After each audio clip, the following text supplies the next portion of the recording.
तो कैसे हो गाइस, हम बात कर रहे थे एचएफ टूल के ऊपर। इसके ऊपर कंप्लीट सीरीज में लेके आ रहा हूँ। इसके ऊपर पहले हमने ओवरव्यू देखा है, बाकी चीज़ें भी।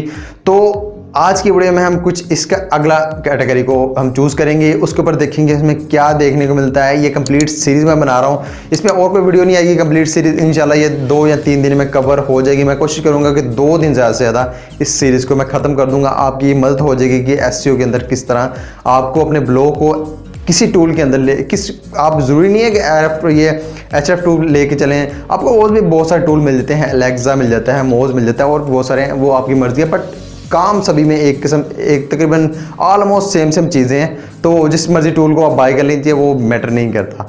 तो देखते हैं आज की वीडियो में हम अगली कैटेगरी को देखने वाले हैं। चलो स्टार्ट करते हैं फिर।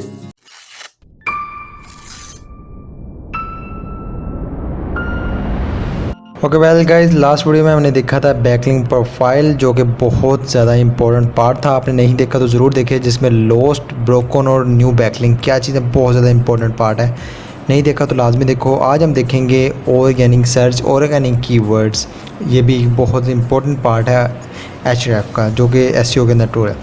अब ऑर्गेनिक से मतलब ये है कि जितने भी आपको सर्च इंजन के थ्रू ट्रैफिक मिल रही है, आपको किस पोजीशन पे मिल रही है, किस कीवर्ड के ऊपर मिल रही है और कौन से आपके पेज के ऊपर मिल रही है, ये बहुत इंपॉर्टेंट इसके अंदर पॉइंट है कि आपको पता है। इसमें पता चलता है कि भाई आपके जो ब्लॉग है, आपकी साइट किस कीवर्ड के ऊपर रैंक कर रही है। ठीक है ना। मोस्टली जब क्लाइंट के प्रोजेक्ट किए जाते हैं तो उनके कीवर्ड्स मिलते हैं जिनके ऊपर हमें काम करना पड़ता है, जिनको रैंक करवाना पड़ता है। तो यहाँ से हमें चेक करना पड़ता है कि यार उस कीवर्ड के ऊपर कौन रैंक है। जैसे ये कीवर्ड है पाकिस्तान यूट्यूबर्स, ठीक है, इसके ऊपर मेरी साइट जो पहले नंबर पे रैंक है, पहले पेज के ऊपर।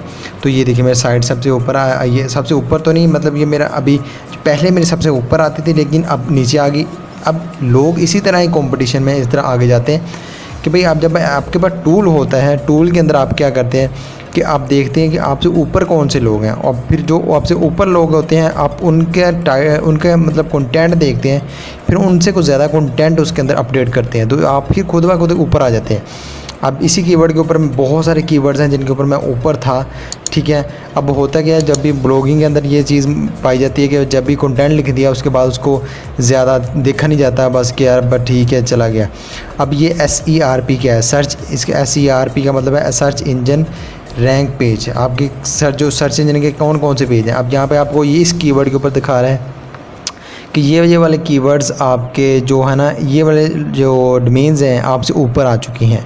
आपको यहाँ पर दिखा रहा है, जैसे मैं यहाँ पे मेरी है कोई 9th नंबर पे मेरी साइट है, ठीक है, और मुझे ऊपर दिखा रहा है कि ये वाली साइट्स मेरे से ऊपर आ चुकी हैं। अब मैं अगर इनसे ऊपर आना चाह रहा हूँ तो ये साइट खोलूँ और इन साइट के ऊपर मैं जो कंटेंट है वो चेक करूँ। मतलब इस टूल से हमें ये पता चल जाता है कि एक एक कीवर्ड जो जिसके ऊपर रैंक कर रहे हैं, अगर आपसे ऊपर कोई आता है तो किस तरह आपको चेक करना है कि आपको किस तरह उसे ऊपर रैंक करना है। दूसरी चीज़ के अंदर आई थी न्यू मतलब न्यू ऑर्गेनिक कीवर्ड्स है, मतलब जो आपके न्यू कीवर्ड्स हैं, जो आपके कुछ कीवर्ड्स होते हैं जो मतलब साल पुराने हो जाते हैं, जो नए बिल्कुल होते हैं।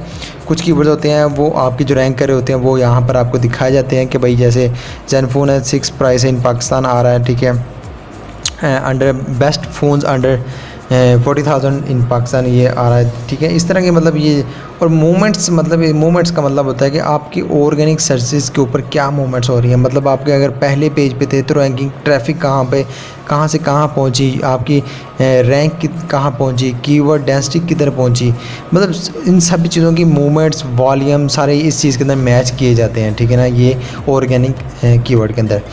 अब उसके बाद हमारे पास आ जाता है अगला टॉप पेजेस। टॉप पेजेस में आपकी साइट के जितने भी टॉप पेजेस हैं यहाँ पे दिखाए जाएंगे, जो सबसे ज़्यादा सर्च होने वाले, मतलब सर्च इंजन के ऑर्गेनिक सर्च होने वाले हैं, वो यहाँ पर आपको सबसे ज़्यादा दिखाया जाएगा कि भाई ट्रैफिक उसके अंदर कितनी है, कितने % है, पर मंथ कितनी है, उसका मतलब रेट क्या है, CPC क्या चल रहा है, टाइटल क्या है, उसके बाद URL उसका क्या चीज़ है, मतलब कितनी ट्रैफिक आ रही है, मतलब ये सारा कुछ इसका वॉल्यूम भी आपको यहाँ पे शो हो रहा है।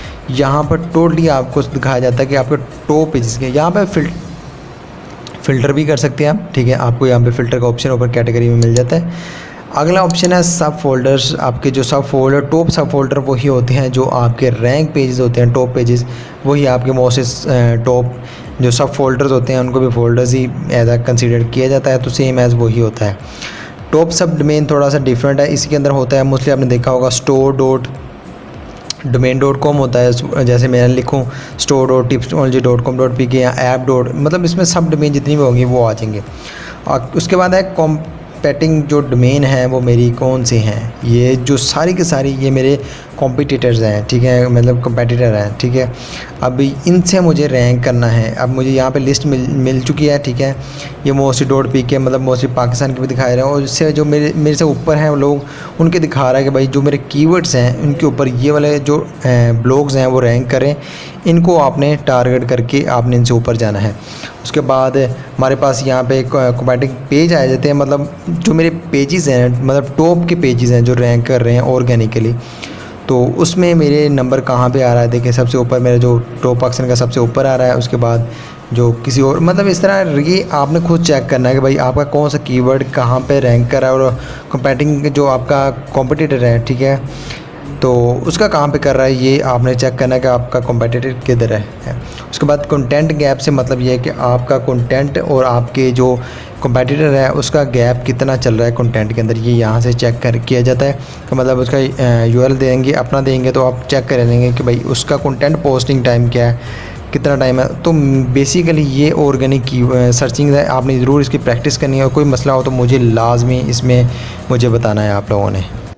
तो बस यार आज के लिए बस इतना ही। वीडियो अच्छी लगी है तो make sure hit the like and subscribe button. अगर सब्सक्राइब कर लिया है और बेल आइकन को नहीं दबाया तो यार बहुत सारी मेरी वीडियोस आप मिस कर जाओगे। मेक श्योर कि आपने बेल को भी लाजमी दबाना है, और आप कोई भी क्यूरी है तो आपने लाजमी कमेंट सेक्शन के अंदर पूछ लेनी है। कोई चीज़ मैं मिस कर गया हूँ जो आपके नॉलेज में ज़्यादा है, क्योंकि हर इंसान नॉलेज मतलब एक कंप्लीट पैकेज नहीं होता। तो मैं आप ज़रूर लोगों के साथ भी अपनी राय कमेंट सेक्शन के अंदर ज़रूर शेयर कीजिएगा। बाकी अगर कोई गलती होगी तो उसके लिए माफ़ी चाहता हूँ। बस आज के लिए इतना ही, मिलता हूँ अब अगली वीडियो में किसी में। जज़ाकल्लाह, अल्लाह।